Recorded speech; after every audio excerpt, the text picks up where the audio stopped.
Bom dia, meus irmãos. Que a graça e a paz de Cristo nos cubra ricamente.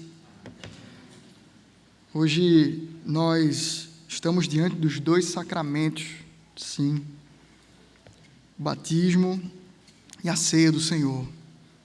São meios de graça que o Senhor nos legou para a nossa comunhão com Ele, para a nossa comunhão com o seu povo.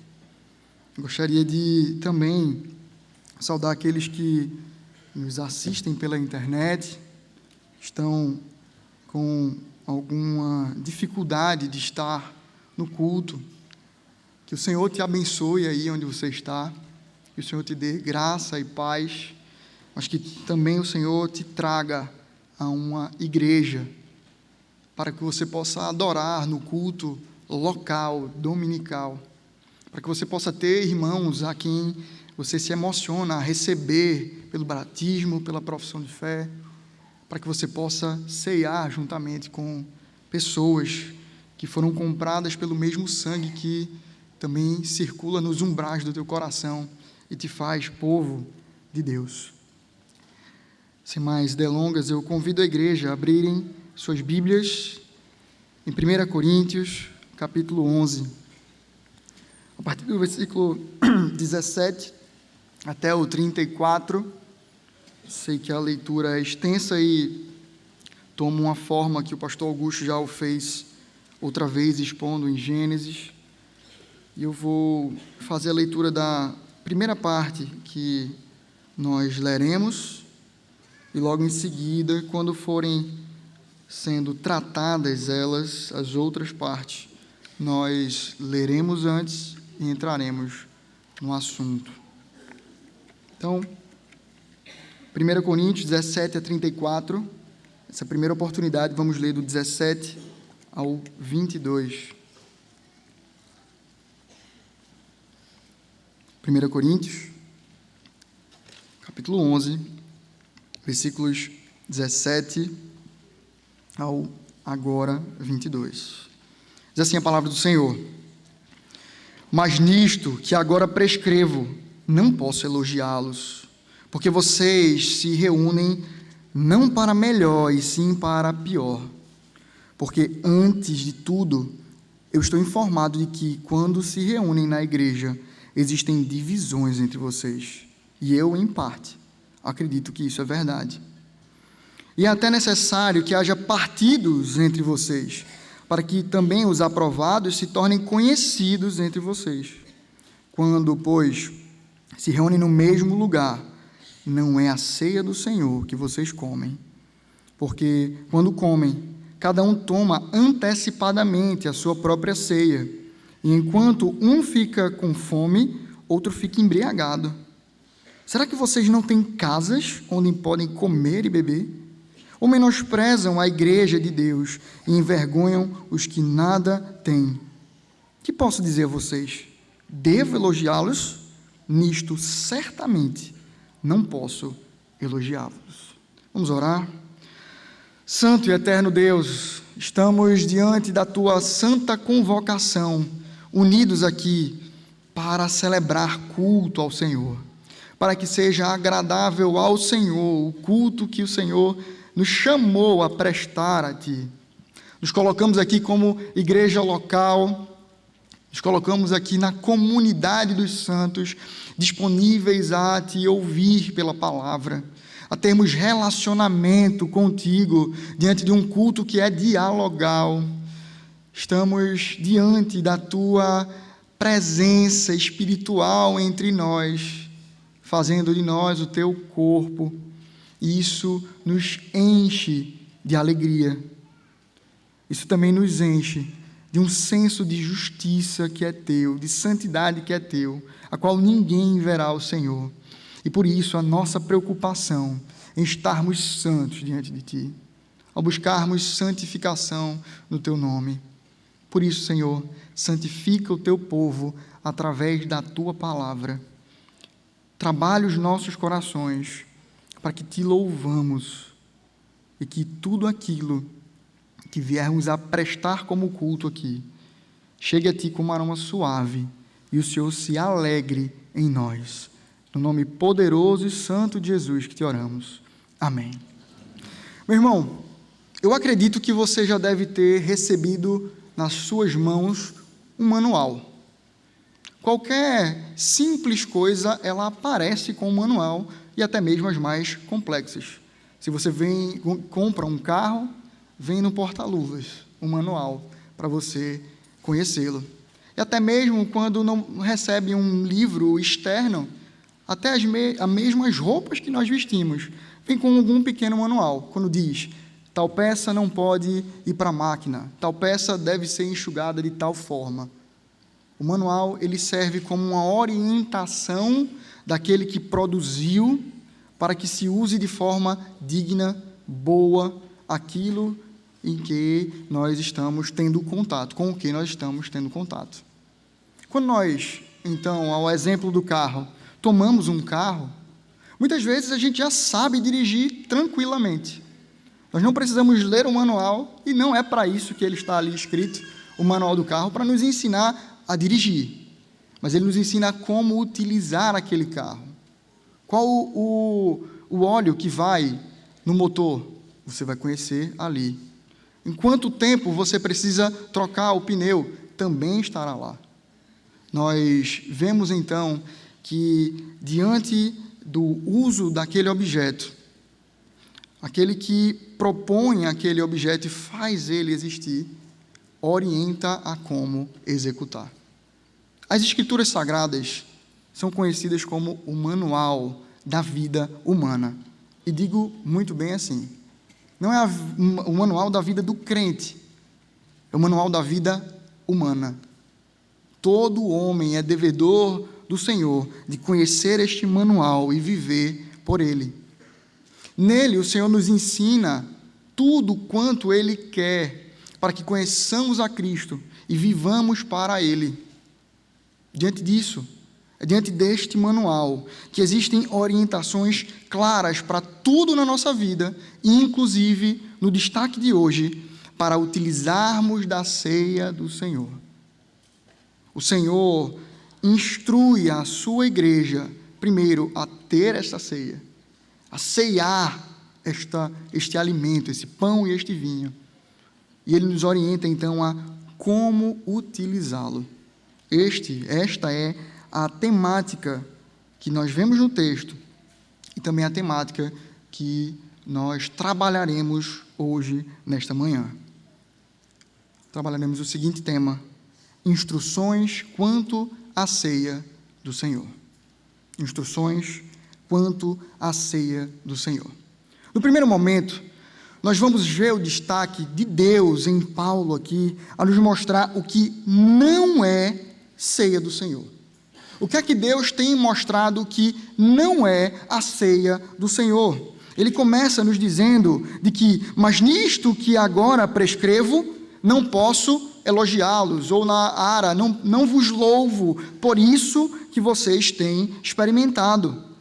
Ele tem dito que, enquanto vocês se reúnem, vocês não têm feito isso para melhor, e sim para pior. Paulo olha para Corinto, uma igreja que tem tido muita dificuldade, que se levanta contra o seu próprio ministério, em algum momento, o seu apostolado, em algum momento, mas ele sempre os trata de irmãos em Cristo, aqueles que são amados por Deus. E nesta orientação, ele não se furta a, assim, trazer uma instrução para um erro que está sendo cometido por aquela igreja, por aqueles irmãos. E ele diz: olha, vocês têm se reunido sim, mas o que vocês têm feito para pior. Ele vai mostrar algumas indicações. O texto, ele não deixa tão claro assim, porém, a indicação que nós temos de estudiosos da época é de que havia, dentro da comunhão do povo em relação à ceia, um momento entre os elementos onde as pessoas tinham uma ceia, era chamada de festa do amor, onde eles comiam, bebiam.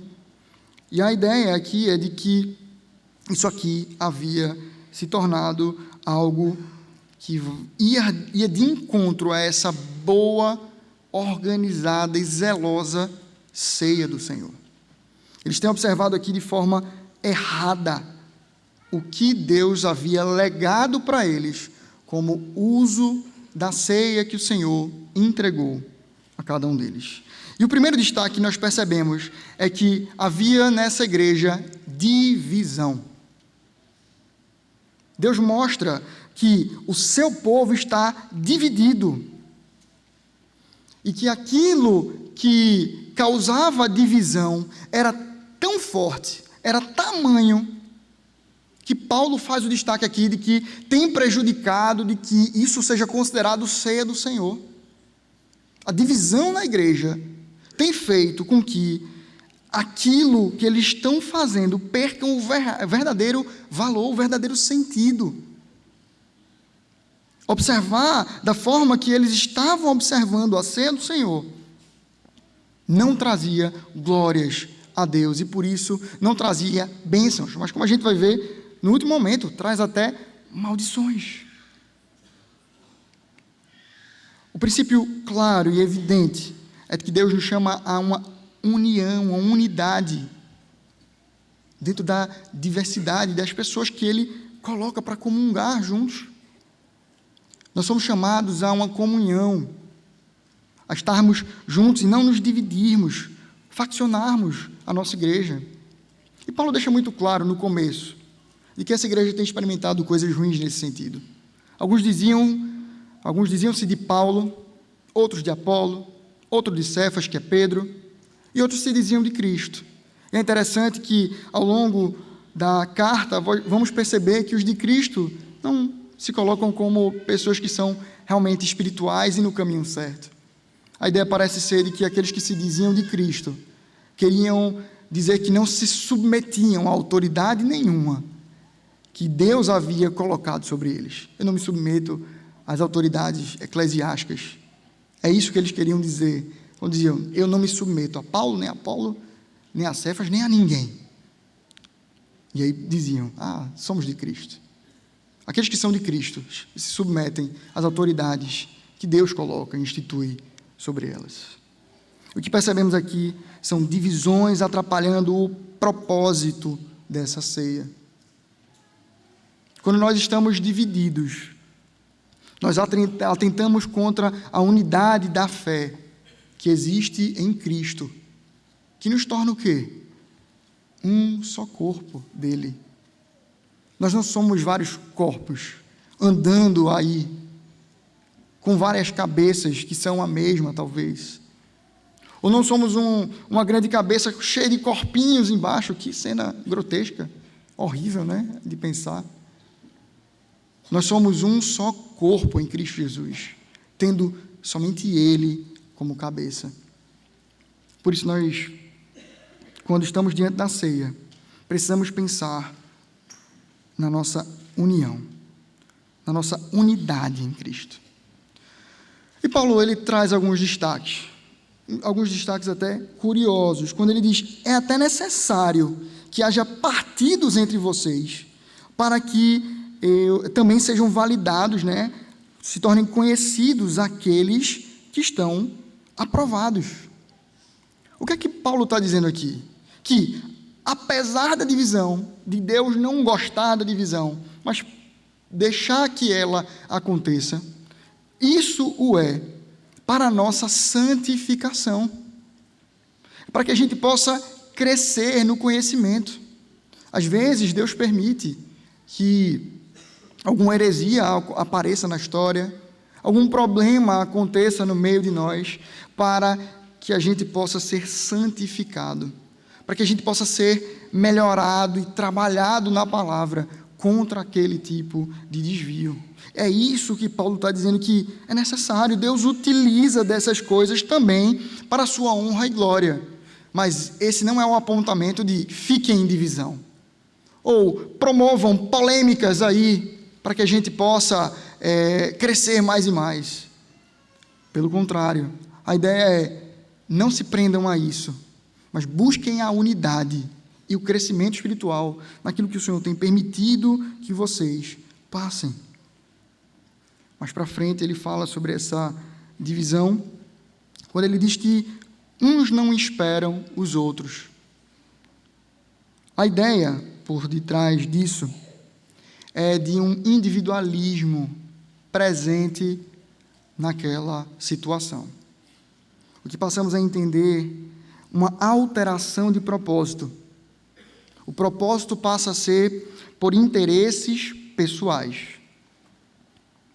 Nós nos relacionamos com aquilo que o Senhor nos deu para a comunidade, pensando em interesses particulares. Isso não quer dizer que nós não devemos buscar santificação e que Deus não nos santifica através dos sacramentos e também dos meios de graça. Mas quando nós fazemos isso com a pura intenção de, através daquilo, alcançarmos graça e favor, nós não estamos conhecendo verdadeiramente a Deus e ao propósito de Deus em nos legar aquilo que tem nos legado. Além disso, muitas e muitas vezes, nós nos relacionamos com aquilo que Deus nos legou, colocando diante daquele objeto, diante daquele sacramento, diante daquela bênção do Senhor, um amuleto. Às vezes nós colocamos amuletos na nossa amizade. Eu sou dependente da amizade de um ou de outro. Eu sou dependente, às vezes, de que o pastor me chame, de que o pastor me acompanhe. Isso não quer dizer que são coisas ruins, são bênçãos de Deus. Mas quando a gente coloca como bengala ou amuleto, nós estamos usando aquilo de forma errada. E assim também é com a ceia do Senhor. Nós observamos que não é somente uma vez, mas várias e várias vezes percebemos o povo de Deus, vou criar uma expressão aqui, amuletar coisas, pegarem e escolherem amuletos para si, e se apegarem àquilo, como se aquilo fosse a exata presença do Senhor, quando ela representa o poder de Deus e quem Ele o é. Vemos isso com coisas bizarras e afastadas do Senhor, como o bezerro de ouro, vindo no Êxodo e também mais para frente em Israel. Vemos isto ser percebido lá em 1 Samuel 4, quando vemos a própria arca do Senhor sendo amuletizada. Eles criam que com a presença da arca no meio da guerra, eles venceriam. E aí ela é tomada pelos filisteus. E aquilo traz vergonha para o povo de Deus, não para o Senhor. Dagon caiu e tombou diante da arca da aliança. Mas o povo de Deus foi humilhado pelos filisteus. Além disso, percebemos em 2 Reis 18:4, Ezequias fazendo algo impressionante. O texto nos diz que ele removeu os lugares altos, quebrou as colunas e derrubou o poste da deusa Aserá. Também fez em pedaços a serpente de bronze que Moisés havia feito. Por que isso? Porque os filhos de Israel chamavam essa serpente de Neustã, e até aquele dia lhe queimavam incenso. Eles pegaram aquele objeto que apontava e figurava para o Cristo e começaram a trazer certo tipo de adoração àquele objeto, a ponto de Ezequias ter a necessidade de quebrá-lo para mostrar que eles estavam caminhando de forma errada. Meus irmãos, essa não é uma tendência do passado. Essa não é uma tendência somente do tempo das Escrituras. Mas isso pode estar sendo feito por mim, por você. Quando nós acreditamos que a gente vai vir aqui, tomar a ceia, isso vai resolver a nossa vida com Deus, nós estamos tornando isto um amuleto. Quando nós dependemos de que tomemos desses elementos para nos santificar, nós estamos fazendo desses elementos de amuleto para a nossa vida. O Senhor não nos chamou a isso, a amuletizar essas coisas, mas de ter bom uso para que o Senhor nos edifique, para que Ele nos alimente e nos dirija os passos. Por isso, meu irmão, é necessária a compreensão do que estamos fazendo para que façamos diante de Deus e sejamos aprovados pelo Senhor enquanto utilizamos da ceia, do batismo e dos meios de graça que Ele nos legou para vivermos na vida comunitária da fé. Queridos, nós temos trabalhado sobre instruções quanto à ceia do Senhor. Vimos, em primeiro lugar, o que não é a ceia do Senhor. Porém, agora, em segundo lugar, nós vamos perceber que Paulo trata sobre o que é a ceia do Senhor, propriamente dita. O que é a ceia do Senhor? É o que Paulo, então, vai passar a descrever do versículo 23 ao versículo 26. Eu gostaria de convidar a igreja a ler comigo. Versículo 23 a 26 diz assim a palavra do Senhor: porque eu recebi do Senhor o que também lhes entreguei.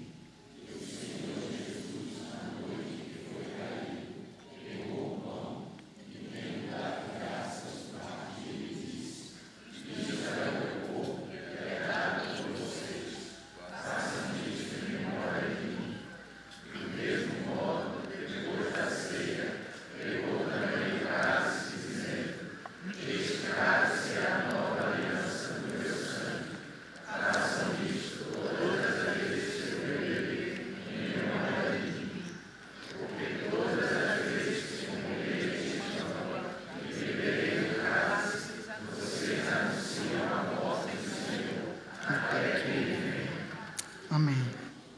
O que percebemos aqui é que os sacramentos, eles têm uma origem. O Senhor Jesus legou à sua igreja os sacramentos. É por isso que temos somente 2 sacramentos: o batismo e a Santa Ceia do Senhor.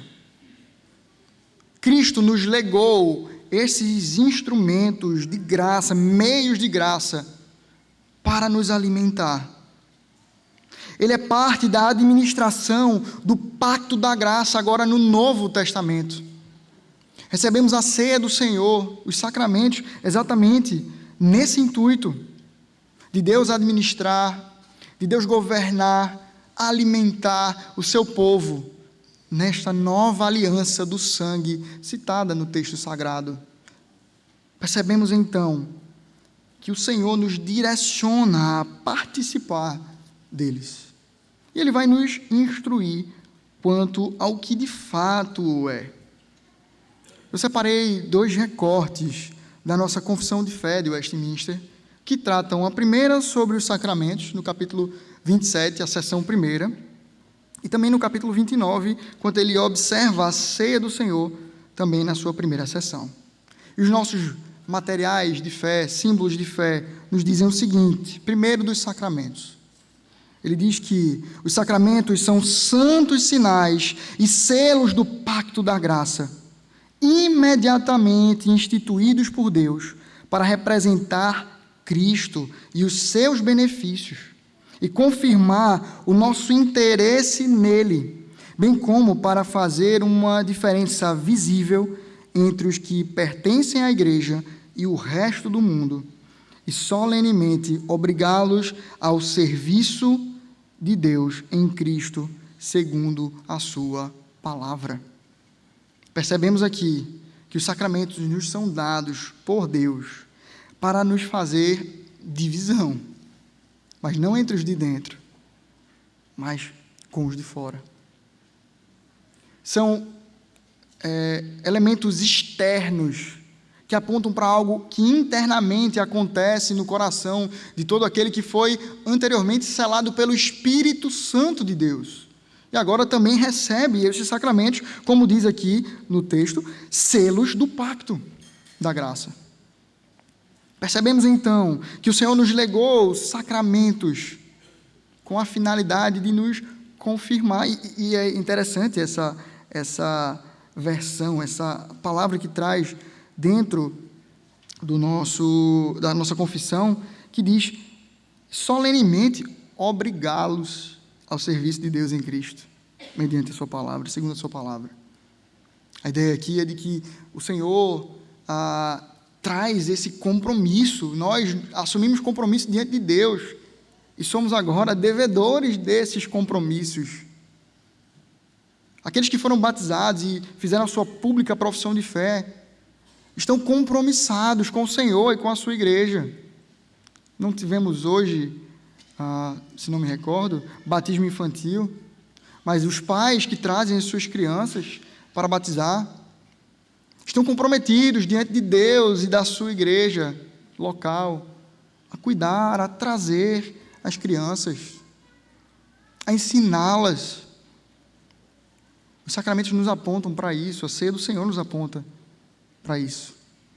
E quando a confissão ela debruça-se sobre a ceia do Senhor, ela nos diz o seguinte na primeira sessão: na noite que foi traído, nosso Senhor Jesus instituiu o sacramento do seu corpo e sangue, chamado ceia do Senhor, para ser observado em sua igreja até ao fim do mundo, a fim de lembrar perpetuamente o sacrifício que em sua morte ele fez de si mesmo, selar aos verdadeiros crentes os benefícios provenientes deste sacrifício para o seu nutrimento espiritual e crescimento nele, e a sua obrigação de cumprir todos os seus deveres para com ele. Novamente, os deveres são cravados aqui pelos nossos irmãos em fé.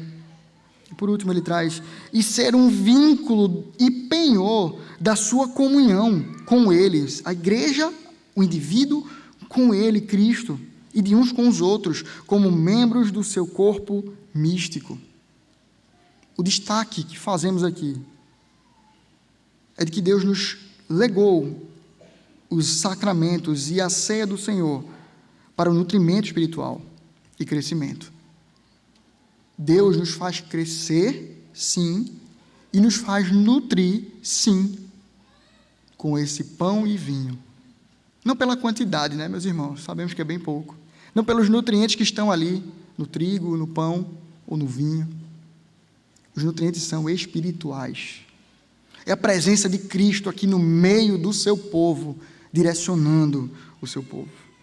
E por isso a gente observa aquilo, então, que é colocado como elementos do sacramento.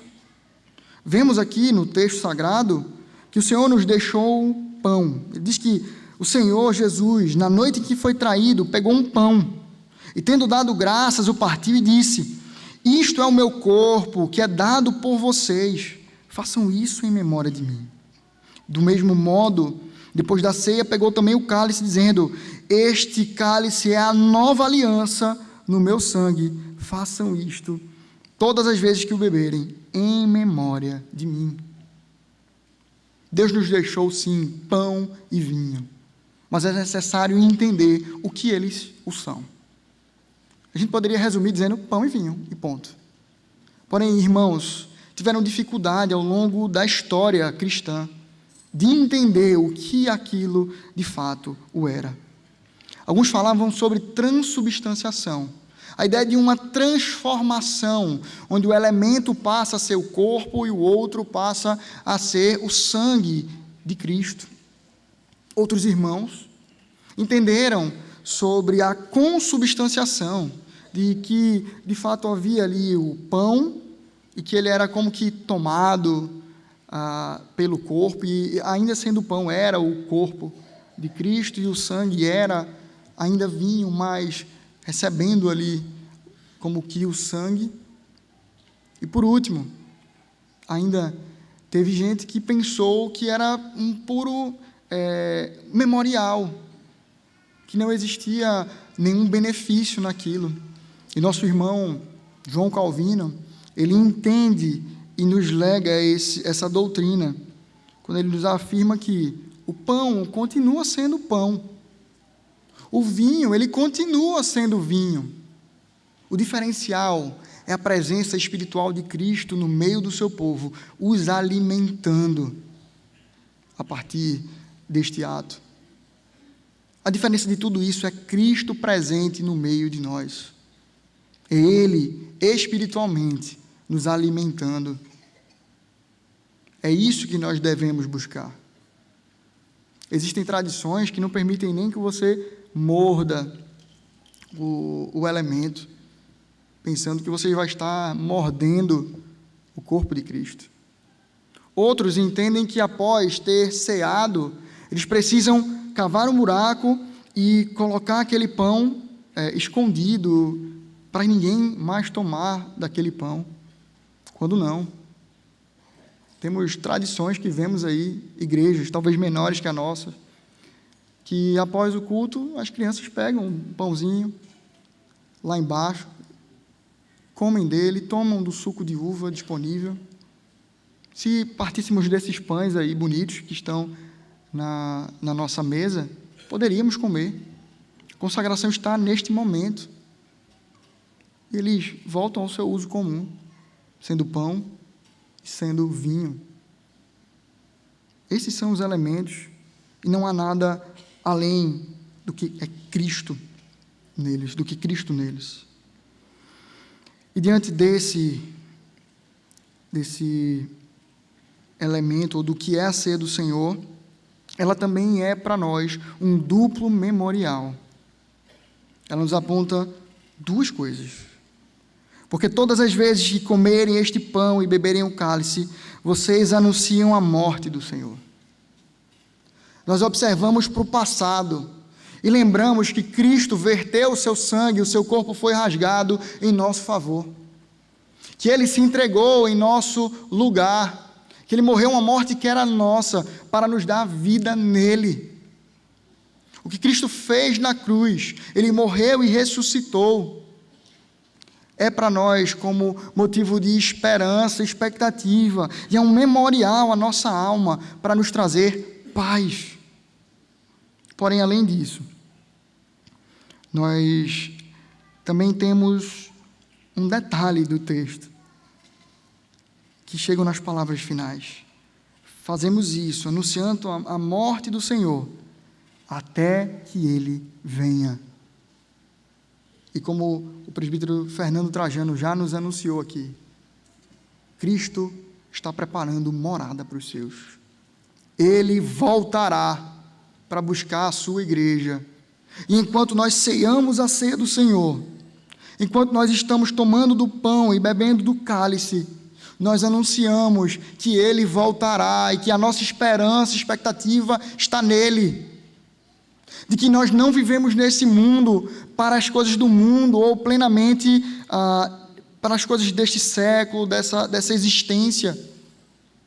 Mas o que vivemos aqui tem repercussões para a eternidade, que da sua igreja será com Cristo, com o Senhor, com a sua face de amor, com seus braços estendidos, dizendo: vinde benditos do meu Pai, e onde Ele nos tem preparado nova ceia, onde em um outro texto Ele diz que não tomarei mais ceia até aquele dia, que Ele voltará para cear novamente conosco. Nós temos aqui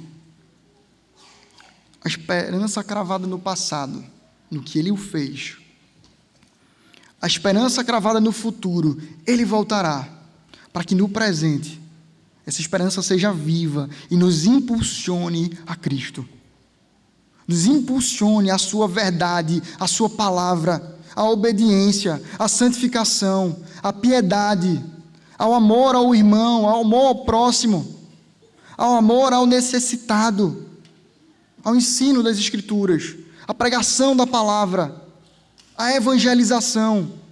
Tudo isso é permeado por essa esperança presente no que Cristo fez e no que Ele voltará para fazer, em quem cada um dos componentes da sua igreja está fiado em Cristo Jesus.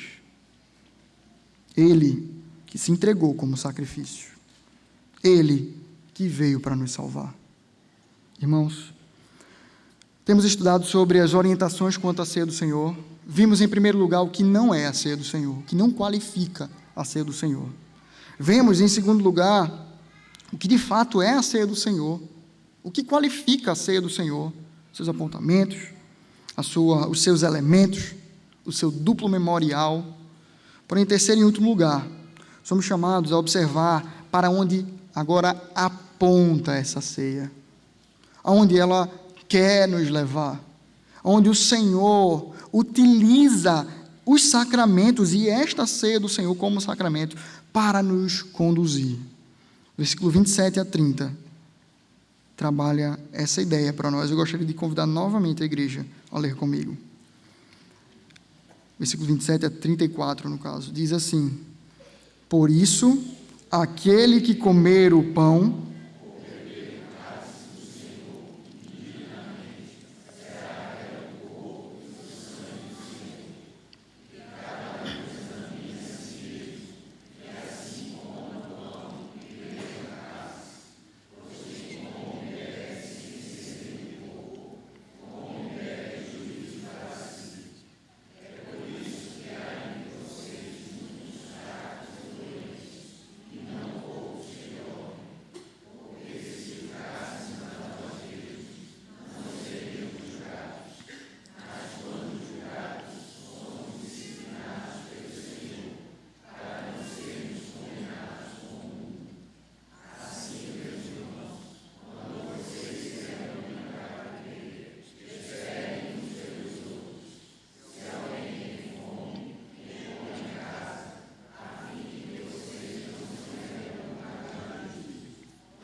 Amém.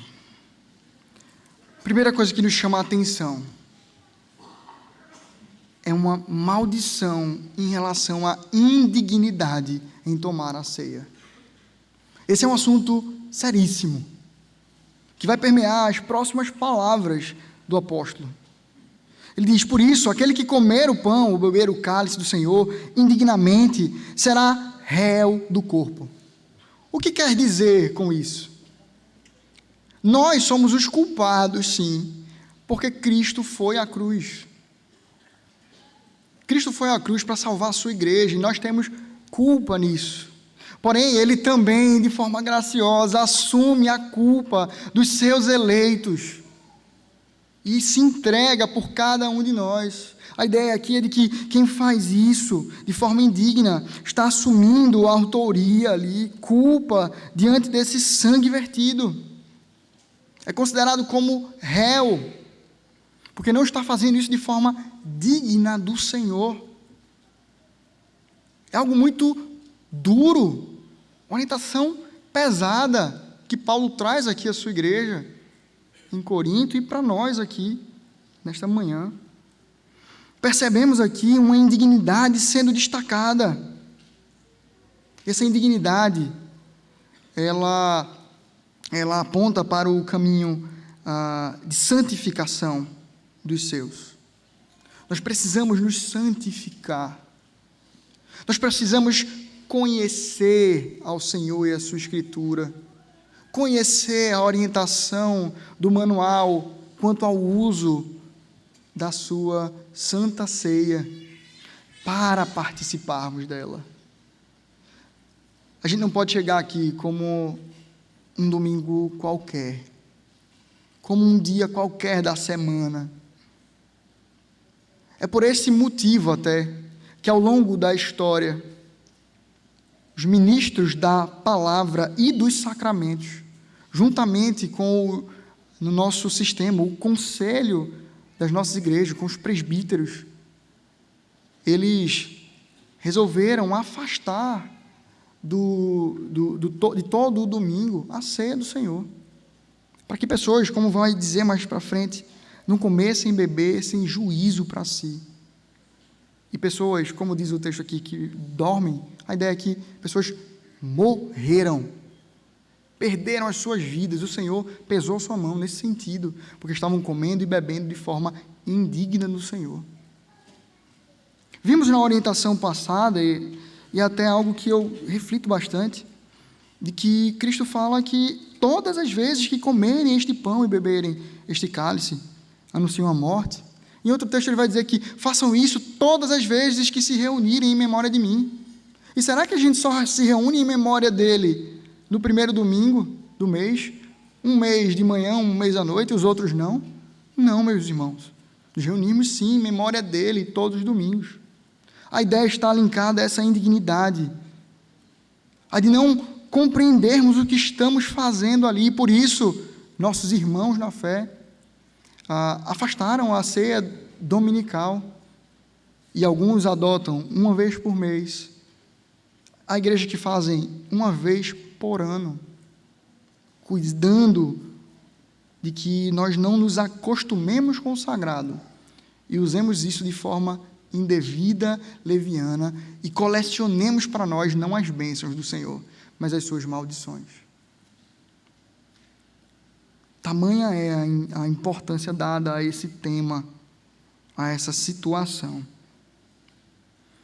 Porém, meus irmãos, há uma outra indicação que também é aclarada no texto. É uma indicação do autoexame. Nós somos chamados a discernir. Que cada um examine-se a si mesmo, e assim coma do pão e beba do cálice. Nós, meus irmãos, somos responsáveis por chegarmos até aqui e ceiarmos a ceia do Senhor. Nós somos responsáveis por observar ela e fazer um autoexame no nosso coração. Mais para frente ele vai dizer que nós deveríamos nos julgar a nós mesmos. A ideia aqui não é nos condenar, mas muito pelo contrário, é a ideia de nos avaliarmos diante da palavra do Senhor. Se julgássemos a nós mesmos pela palavra, essa é a ideia, então não seríamos disciplinados, pelo Senhor, mas quando somos julgados, somos disciplinados pelo Senhor, para não sermos condenados com o mundo. Está linkada a ideia desse autoexame, onde nós precisamos tomar a ceia do Senhor, discernindo, pedindo perdão pelo nosso pecado e culpa, se afastando de tudo aquilo que nos afasta do Senhor, deixando de lado, entregando diante do altar de Cristo. E perceba, meu irmão, esse é o convite para toda a ceia. O convite da ceia do Senhor é: abandone essas coisas e venha. O texto ele não abre margem para a gente para dizer assim: hoje eu estou em pecado, eu briguei com a minha esposa, tratei mal meu filho, eu estou em débito com fulano de tal, e então, por conta disso, quando o presbítero passar aqui, eu não vou tomar da ceia do Senhor, não. Esse não é o convite, ou essa não é o convite do autoexame. O convite do autoexame é a se comprometer no Senhor em santificação, a tomar dele, ser alimentado espiritualmente. E se você tem pendências a resolver, vai e resolva após cear. Você estará nutrido pelo Senhor para fazê-lo. Mas não a tome e deixe as coisas de lado. Não a tome e deixe de buscar resolver. Pelo contrário, meu irmão, coloque a sua vida diante de Cristo, diante da ceia do Senhor. Tome da ceia, do pão e do vinho, se alimente disso, e viva piedosamente, conforme a orientação do Senhor. O Catecismo Maior de Westminster, na pergunta 171, ela vai nos dizer o seguinte: os que recebem o sacramento da ceia do Senhor, como devem preparar-se para o receber? E ela vai nos dizer: os que recebem o sacramento da ceia do Senhor, devem preparar-se para o receber, examinando-se a si mesmos, se estão em Cristo, a respeito dos seus pecados e necessidades, da verdade e medida do seu conhecimento, fé, arrependimento e amor para com Deus e para com os irmãos, da caridade para com todos os homens, perdoando aos que lhes têm feito mal, de seus desejos de ter Cristo e da sua nova obediência, renovando o exercício destas graças pela meditação séria e pela oração fervorosa. Somos chamados a encarar dessa forma, a nos prepararmos dessa forma, com zelo, diligência, santificação, piedade, humildade diante do Senhor. Além disso, meus irmãos, vemos os dois grandes apontamentos dessa Escritura, desse sacramento, das Escrituras. O primeiro é o apontamento à santificação. Deus nos nutre para sermos santos. Cristo ora por nós na sua oração sacerdotal e pede ao Pai: santifica-os na verdade, a tua palavra é a verdade. Paulo afirma aos seus amados irmãos: sede santos, porque eu sou santo. Ainda Paulo, em 1 Tessalonicenses, nos revela que ele nos chama à santificação, pois esta é a vontade de Deus, a vossa santificação. Então há uma vontade de Deus para a santificação do seu povo, mas ele dá um conselho, observando um pecado presente naquela comunidade. Ele vai nos dizer: por isso, basicamente, vos abstenhais da prostituição. Então ele nos diz que na nossa santificação, no assunto da santificação, temos algo a fazer. Diferente da justificação, da vocação eficaz, onde nós somos passivos e recebemos tudo isso do Senhor. Vi alguns alunos meus rindo aí, foi o tema da nossa última aula, Fundamentos da Fé Reformada. Recebemos única e exclusivamente do Senhor e não fazemos nada, porém na santificação, nós percebemos que o Senhor nos dá a atuar. E Paulo deixa claro: então faça, busque ser santo nesta área, e digo mais, em todas as outras. O Senhor nos chama a nos santificar aos pés de Cristo Jesus, este que morreu e ressuscitou em nosso lugar, aquele que nos salvou, e trazendo as palavras que tenho trazido à juventude, nos salvou no CPF, na pessoa, e nos colocou no CNPJ, na comunidade da igreja. É nele que somos santos. E trazendo já nesse elemento o segundo apontamento: somos santos, separados por Deus, para viver nessa unidade. É diante disso que vem uma outra referência que eu gosto muito. Não acho que outras igrejas que façam diferente estão em pecado, não, viu, meus irmãos? Mas existem lugares onde as pessoas recebem o pão e o vinho e já tomam por si só ali naquele momento. Porém, há uma orientação legal de Paulo aqui, quando ele nos diz que esperem uns pelos outros, para que tomemos todos juntos. Nós temos alguns apontamentos para isso na liturgia do culto. Nós somos, como comunidade, chamados a fazer o que fazemos. Por isso, quando o presbítero nos convida a nos colocarmos de pé, devemos fazer o esforço para fazê-lo, para estarmos de pé. Quando somos convidados a cantar, fazer o esforço para cantar. Quando somos chamados a ajoelhar, os joelhos no chão, eles não são mais piedosos, não use como amuleto, meu irmão, nesse sentido. Mas é um símbolo disso, que estamos prostrados diante de Deus. E se há um convite no culto a fazer isso, o faça se você o puder, se não, está na bênção, meu irmão, está em paz. Mas em você tendo disposição e possibilidade, o faça. Da mesma forma, convida os irmãos que esperem uns pelos outros. Isso nos traz esse apontamento para essa unidade. Nós tomamos a ceia do Senhor juntos.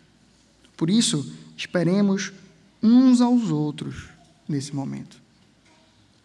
Cristo nos formou um só povo para isso. E nos alimenta para isso.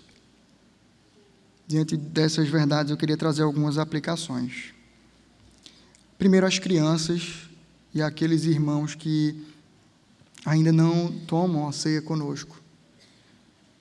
Quando vocês virem isto acontecendo, que seja desejo de vocês de participar. E entendam que ainda não o tomam por um cuidado, um zelo, para que consequências como essas, de que pessoas morreram por não tomarem de forma digna os elementos, participarem da ceia do Senhor, assim, é um cuidado para a vida de vocês, para que vocês tenham consciência, instrução sobre o que é isso. E aí, diante desse desejo, os conclamo: venham, procurem os pastores, os presbíteros, informem do desejo de buscar ao Senhor, de viver nele, de participar, de serem batizados, fazendo a sua pública profissão de fé. Se matriculem nas salas de fundamentos da fé, tanto a dos adultos quanto a dos adolescentes, separadas com amor pela nossa escola dominical, com atenção aos irmãos, para que vocês tenham algo que seja trabalhado bem para vocês. É amor da igreja para com vocês isso. Se matriculem, façam o fundamento da fé, conheçam, tenham propriedade, para que assim vocês venham a participar futuramente. Crianças, aí é um desafio para vocês: cutuquem seus pais, como vemos na Escritura.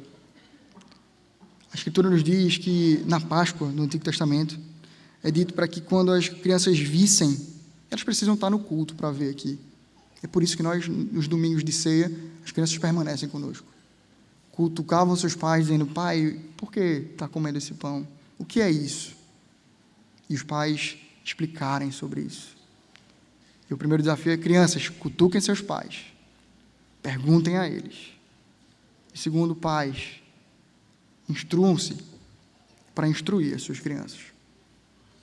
Tenham propriedade disso, para que vocês venham a explicá-las, conduzi-las nos passos de Cristo, para que elas desejem participar conosco, e chegando uma época de maturidade, o façam assim.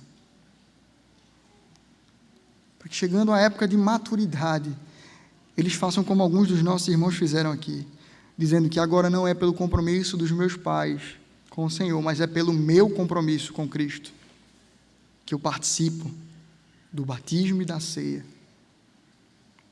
Além disso, meus irmãos, voltando àquilo que nós observamos em primeiro lugar, não nos apropriemos da ceia do Senhor com interesses pessoais, achando que podemos dominar ela. Isso eu falo para mim como pastor.